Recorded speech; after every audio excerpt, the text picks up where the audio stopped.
This is Enough Already 51, and as you can see today, I am wearing my sheriff's hat. And when I am wearing my sheriff's hat, that means I'm going to be talking about sports. And I'm talking about the 2012 Summer Olympics begins today. And there are two female athletes that I will have my eye on.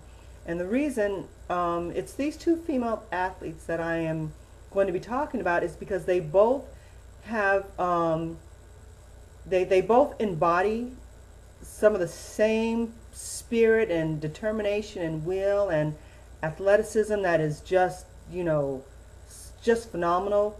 But two, they also have similarities in overcoming some physical inconveniences, some physical injuries, not quite injuries, but just some circumstances that tried who they are and, could very well have prevented and stopped their careers. The two people that I'm speaking of are Serena Williams. I love Serena. No, there's no secret there. But the other one is LOLO Jones, that phenomenal hurdler. I mean, just phenomenal. Both of them are. LOLO Jones, phenomenal hurdler. So I'm going to start with Lolo because my last few videos, I was just on my Serena Williams, just my Serena Williams train because I do love her. But I want to talk about Lolo and Serena together because they both are, the similarities are Lolo is 29, she was born in 1982. Serena, born in 1981, she is 30. And they both are at an age where sometimes people think that athletic careers are done with, are coming to an end. But you know what I say? Dara Torres,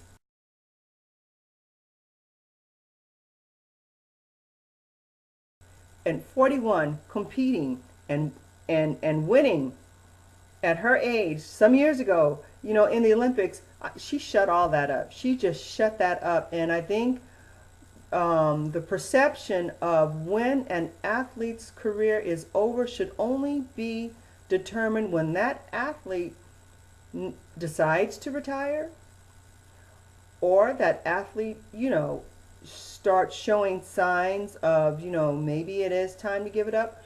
But do not dismiss them based on their age. And here we have two women. Like I said, they talk about athletes as if, 25 is the pinnacle. After that, you're downhill. Wash all that away. I just say, throw it away.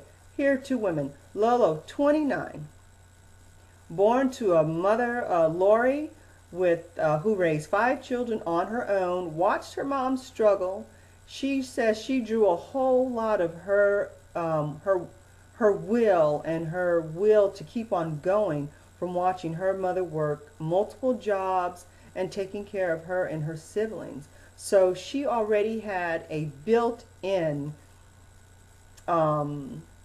example, from her mother that gave her that spirit that she possesses to keep on going. She said, if my mom could do that, I can do this. And because Lolo, and I'm not going to go over her whole career because it is very extensive, as is Serena's. I just want to talk about just some similarities between Lolo and Serena that I just think are so commendable. So Lolo, had a good, a good example, which I think a lot of times parents are, kind of mentioned in the after fact, but that parents are a huge influence on who we are as individuals, whether that's positive or negative. But being a parent is a huge role, and it is one, there is no handbook, and you just do the best you can. So Lolo's mom, Lori, was an inspiration for her. And so during Lolo's career, she has seen some highs and she has seen some lows. She's a 3-time Olympic, participant. 2004, the, event that happened in 2008, where she took a tumble on hurdles 9 and 10, which, if you know Olympic athletes, how they train, how disciplined they are, all they go through for 4 years to make it to this event. Athletes during a regular season, they get to continue in their event. And I mean, she's had other events in between, the Olympics that she has competed in. So I'm not going to, take anything away from those events. But, the Olympics is a very highly esteemed event. And when you go and you're representing your country, it is a huge honor. And when you qualify to be able to do that, once again, it's a huge honor. So, 2008 was a tough, bitter, jagged edged pill to swallow. But the girl got up and she kept on going. She kept on going. Great coaches, her sister, a lot of people lobbying for her. Her mother, you can't say enough about the effects of positive reinforcement. True positive reinforcement, not reinforcement with an ulterior motive. I want something from you, but positive reinforcement of people who truly believe in you. And so, Lolo, my gosh, just phenomenal. And here is the comparison with her and the similarities. It's not a comparison, similarities. Last year, Lolo, August 11th, 2011, she'd been complaining of some, problems with the toes and the feet and her spine and, not feeling well. And she went to see this Dr. Bray. He is a spinal surgeon. And he discovered, after an MRI, that her spinal cord was out of alignment and it was causing, it to pinch on a nerve. So on August 11th, she goes in for this procedure, a microscopic procedure. He goes in and he cuts that nerve. Now, it is said that, you never know how these things are going to go. You could end up paralyzed. You may not ever recover to who you were or, to return to the level of physical ability that you had beforehand. She had that surgery on August 11th. January, let me not get that date wrong. January, hold on one second. I don't want to get that date wrong. January 28th, 2012, New York City, Madison Square Garden, the women's 50-meter hurdles. Lolo ran in that race. You never would have thought she had ever had any procedure done. That girl ran that race like there was no other alternative other than to win. She ran that race like it depended on the fate of her family. She ran that race like a meteorite. I mean, that girl was moving 6.78 seconds. You would never ever think that she had been rehabbing for, let's see, August, September, October, November, December. She's running in January, 5 months before she was laying in an operation room. Unbelievable. Incredible. And you can watch footage of her rehabbing, getting herself back into shape, and oh my gosh, it is just phenomenal. It is just phenomenal. And now here we are, embarking on the 2012 Olympics. I will be watching her. She's just stellar. She is just stellar, as are all of the Olympic athletes. You are on a whole other level. You are just on a whole other level. So I will be watching her, and I will be watching Serena. So here's where these two have similarities. Lolo had her surgery in August of 2011. Well, my girl Serena had surgery in March of 2011. As you remember, she, in 2010, foot injury, a whole bunch of things. My girl has undergone, knee surgery.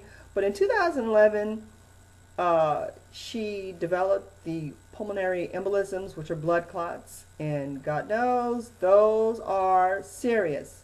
They're very serious. And, you know, she was hindered. That career came to a stop because, you know, when you get the blood clots, they put you on, you know, you're either going to be on that heparin or that Coumadin. They are blood thinners, which are very serious. They tell you you can't don't bump yourself, don't cut yourself. You have to take such precaution when you're on those blood thinners. And my girl had all those blood clots, and then she got that hematoma. Of course, that is going to, you know, interrupt an athlete's career. But she had that in March. We started watching my girl coming back, you know, mid 2011 and just kind of working her way through some wins and some losses. But she kept coming back, and here we are in 2012. She is the Wimbledon winner, Bank of the West, as I mentioned, and here we are now heading for the Olympics. These are two female athletes that were going through some physical challenges out of their control, and they both overcame, and they both embody this spirit, this determination. They both have phenomenal parents. Lolo has her mom Lori. Serena has her mother Oracene Price, her father Richard Williams, and that supporting cast, your siblings. Let me tell you, people, these are two women I will be watching because they are not just specimens of, you know, great physical ability, but there is something that they both embody, that they both have that cannot be purchased. It cannot be packaged. It is inside them. There is something in them. It's, you know, it's more than just passion. It's more than just determination. Have they both been discouraged? Absolutely. But they keep on going, and they are two examples of what, you know, you can look at, you know, when maybe you come upon some tough times in your life and see these two women, you know, by all means, when you are sidelined because of physical ailments that are out of your control, blood clots you cannot control. You get high levels of protein C, or, you know, that blood's not coagulating like it should be. Been there, had one. They are scary. A spinal, you know, complication, oh my gosh. And to see them both of these phenomenal women participating in the 2012 Olympics in London, England. It's huge. I will be watching both of you, as I will be rooting for the entire, you know, United States. But I just had to mention, I just wanted to make a video about those two. And I'm going to end this video with a quote. It's a quote on courage. I have this quote hanging in my office, and I look at it often because sometimes you do feel like giving up. That goes without saying. This journey, our lives, it's a journey. There are times when we feel like giving up. And this is just a quote that I found, and it will be at the end of the video. And it's a quote about courage. And so, people, look at these two women, read about them. They are just, they're very unique. They're very special. They're very gifted. We all come here with a gift. And when you know what your gift is, you know, it may be at this level, it may be at that level, but it's still a gift. And, you know, these two women just remind me that courage, determination, and fighting is something that can keep you going, and it will keep you going, whether it be great strides or small. The small ones add up to big ones. You know, are there interruptions? Absolutely, but just keep on going. So, This is enough already, 51. And like I said, tune in next time because you never know what I'm going to be talking about. And you got to live, you got to love, and you got to laugh, and you thank God for everything. Thank Him for everything. Alrighty, I'll see you next time. Bye.